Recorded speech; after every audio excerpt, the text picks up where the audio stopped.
मैं आपको देश को समझा रहा हूं कि CAA को आप सिर्फ CAA से नहीं, CAA को आपको NPR और NRC से जोड़कर देखना जरूरी है। क्या अमित शाह पार्लियामेंट में मेरा नाम लेकर नहीं कहे थे कि ओवैसी जी NPR NRC भी आएगा? क्या अमित शाह कई टीवी इंटरव्यूज में नहीं कहा था कि NPR NRC आएगा?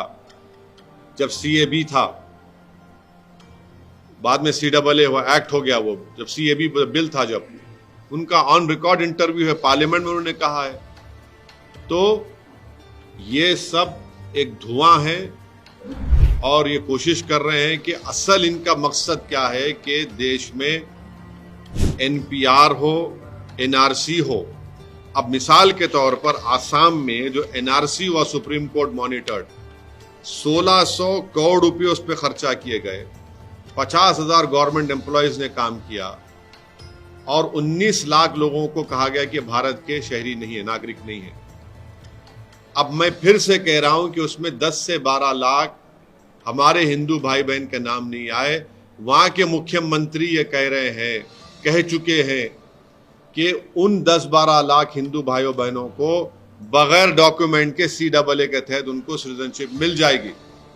अब जो 1 से 1.5 लाख जिन मुसलमानों के जहां नाम नहीं आए, वो तो एक्ट में नहीं आएंगे, CAA में, उनको तो फॉरेनर्स ट्रिब्यूनल जाना पड़ेगा।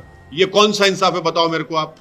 यही तो हम कह रहे हैं कि जो आसाम में आपने सुप्रीम कोर्ट मॉनिटर कर लिया है, उसको आप देश में करना चाहते हैं। जिस देश में सिर्फ 5% लोगों के पास पासपोर्ट है, इस देश में बर्थ सर्टिफिकेट का कानून 1959 तक नहीं था।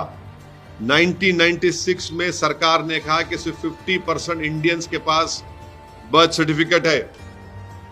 ये फ्यूचर में सब तमाशे करना चाहते हैं।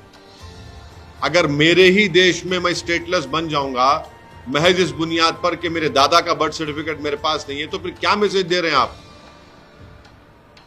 आपका यही मकसद है। और बुनियादी फंडामेंटल बात यह है कि आप मजहब की बुनियाद पर कानून नहीं बना